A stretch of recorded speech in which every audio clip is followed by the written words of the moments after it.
And what was that about speech? Although the Hebrew tongue had never died in the sense that it was totally unused, few Jews other than scholars and rabbis knew the language. 3/4 of the world's Jews spoke Yiddish, and most of the rest were confined to their local tongues, mostly European languages. The Zionists showed foresight and courage when they determined early in the 20th century that Hebrew, not Yiddish, German, or Arabic, would be the official language of Eretz Israel. I'm told that even today the Israelis don't normally assimilate new words from other languages. Rather, when a new thing appears that needs naming, a space satellite for example, they simply coin a Hebrew-sounding word instead of borrowing from English or some other language. Why? The prophet Zephaniah explains it. For then I will restore to the peoples a pure language, that they may all call upon the name of Yahweh, to serve him with one accord. From beyond the rivers of Ethiopia, my worshippers, the daughter of my dispersed ones, shall bring my offering. Zephaniah 3:9 and 10. Where did the lion's share of seed money for the rebuilding of Israel come from? Not from the same lands that provided the immigrants, but from America, its Jews, but also the people in general through foreign aid, Israel is perennially the biggest item in the budget, and Christian charity. And how is this land described by the prophet? Beyond the rivers of Ethiopia. That sounds like it ought to be in Africa, but if we reverse engineer the prophecy, noting who turned out to be the daughters of my dispersed ones, and who brought my offering, it can only mean the United States of America. Remember that phrase, beyond the rivers of Ethiopia, and what it means, for it helps to explain one of the great mysteries of Bible prophecy. But as much as I'd like to chase this rabbit, I'm going to have to save it for a later chapter. That's not the only sideways reference to Christians in regard to Jews. That's not the only sideways reference to Christians in regard to the Jews' return to the land. Consider this fascinating gem from Jeremiah. Yahweh has appeared of old to me, Yisrael, saying, Yes, I have loved you with an everlasting love. Therefore with loving kindness I have drawn you. Again I will build you, and you shall be rebuilt. O Virgin of Yisrael, you shall again be adorned with your tambourines, and shall go forth in the dances of those who rejoice. You shall yet plant vines on the mountains of Samaria. Again, this is in the West Bank. The planters shall plant and eat them as ordinary food. For there shall be a day when the watchman will cry out on Mount Ephraim, Arise, and let us go to Zion, to Yahweh your God. Jeremiah 31:3-6. Who are these watchmen? The Hebrew word is natsar, described in Strong's as to guard, in a good sense, protect, maintain, etc., or a bad one, to conceal, to keep, observe, preserve, or watch. So what? Natsar was the root of the name of Nazareth, the town where Yahshua grew up. Again, so what? Acts 24 verse 5 points out that the early Christians were called the sect of the Nazarenes. To this day, Christians in Israel are referred to in Hebrew as Natsar, the watchmen of Jeremiah 31, who say, Arise, let us go up to Zion, to Yahweh our God. In other words, the Christians' lead in calling on Yahweh will light the way for the Jews in Zion.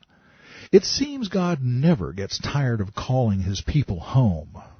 Up, up, flee from the land of the north, says Yahweh, for I have spread you abroad like the four winds of heaven. Up, Zion, escape, you who dwell in the daughter of Babylon. Behold, I will save my people from the land of the east and from the land of the west. I will bring them back, and they shall dwell in the midst of Jerusalem. Zechariah 2:6-7, 8:7 and 8.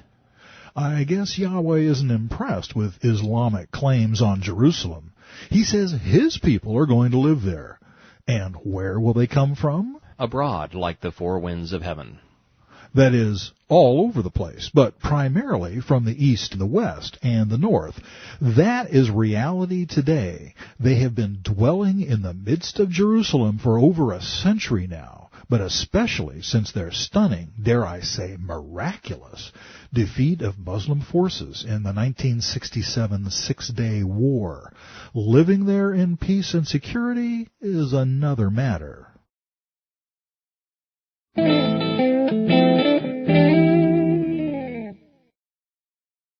In all of that, there's lots of talk about what, the Jews returning, and very little reference to when.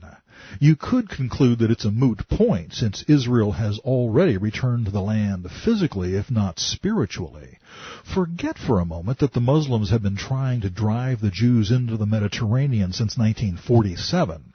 Forget that the weight of world opinion is demanding that Israel commit political, if not physical, suicide by creating a Palestinian state within its borders. Forget the pressure to take Jerusalem out of Israeli hands and make it an international city of prayer, whatever that means.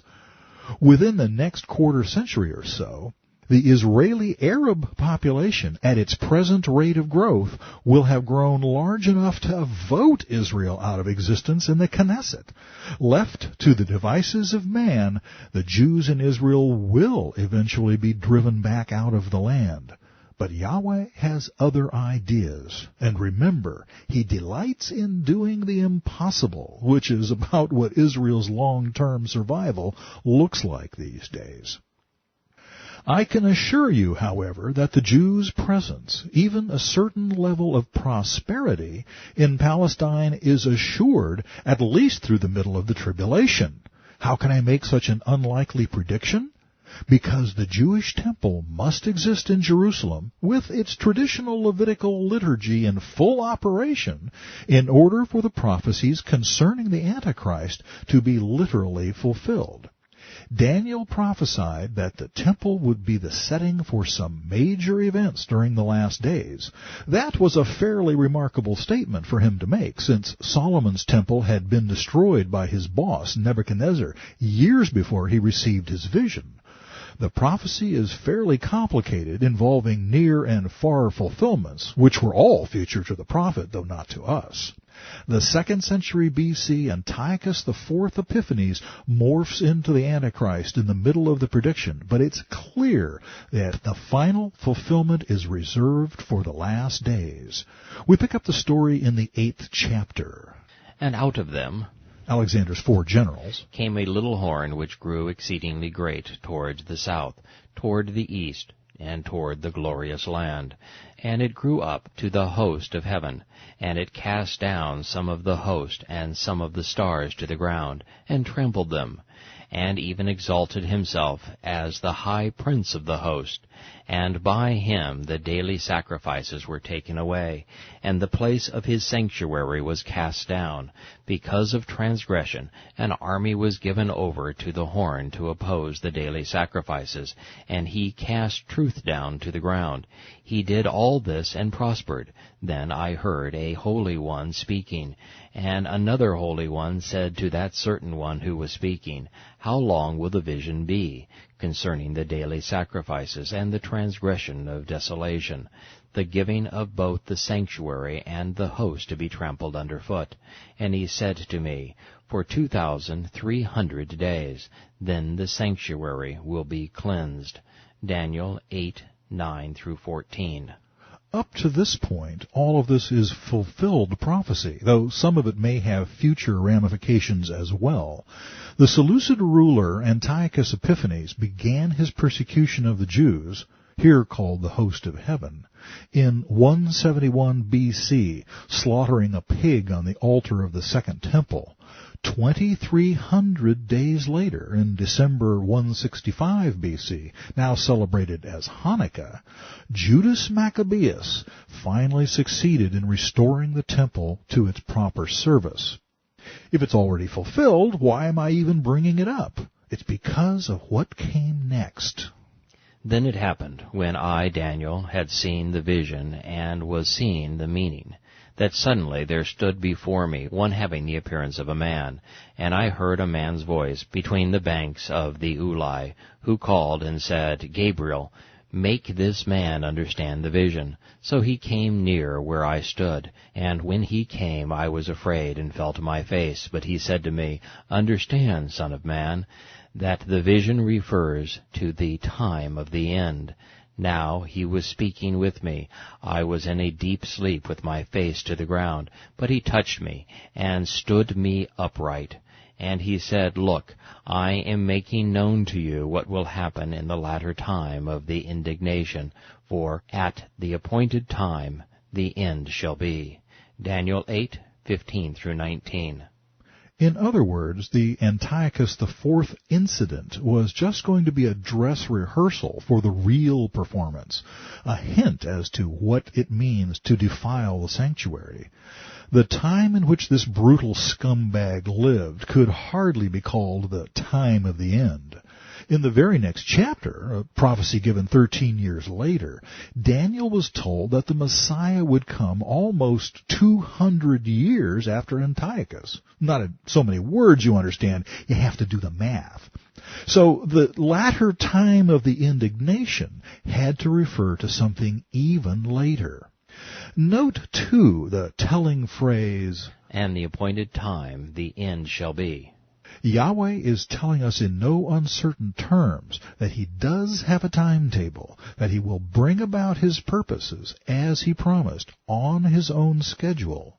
That being said, what do you think are the chances of Him not revealing that schedule to us somewhere in Scripture? I believe He has. In fact, much of the specific and detailed chronological information He revealed about the appointed time of the end was transmitted to us through this very prophet, Daniel. The times aren't appointed for God anyway. He lives outside time's constraints. They're for us. In his next prophecy, Daniel alluded again to the temple. Then he, the prince who will come, that is, the Antichrist, shall confirm a covenant with many for 1 week, but in the middle of the week he shall bring an end to sacrifice and offering. Daniel 9:27. Sacrifices and offerings to Yahweh could not be made anywhere but the temple. You can see Leviticus 17:3-4 for that. And in order for them to be brought to an end, they had to be in operation in the first place, which in turn means that the temple had to be there. The temple didn't exist in Daniel's day. It would be rebuilt under Ezra and Zerubbabel, completed in 515 BC, and extensively remodeled by Herod a generation before Christ's first century advent, only to be destroyed again by the Romans in 70 AD. Since that time, there has been no temple, no place where Jews could go to make the offerings prescribed in Leviticus to atone for their sins. 50 generations of Jews have come and gone, dying in their sins for all they knew, because there was no temple. A handful of insightful Jews, unable to deal with this paradox, but unwilling to believe that Yahweh would leave them in limbo for 2,000 years, have followed the trail of prophecy to the cross of Christ. They have learned that the temple is no longer necessary for the atonement of our sins, because Yahshua became the ultimate sacrifice, the final fulfillment of the law of Moses. The rest of the Jews either ignore the problem altogether, try to explain the conundrum away, or long for the days when the temple can be rebuilt. And rebuilt it shall be, just in time to be misused by the Antichrist himself. Though most Jews today couldn't care less if the temple ever gets rebuilt, there are several organizations in Israel today whose aim is to bring the third temple into existence, going so far as to train men as priests and building furnishings and utensils for the temple they hope will arise. This is not surprising, considering what Paul wrote concerning the day of Yahweh.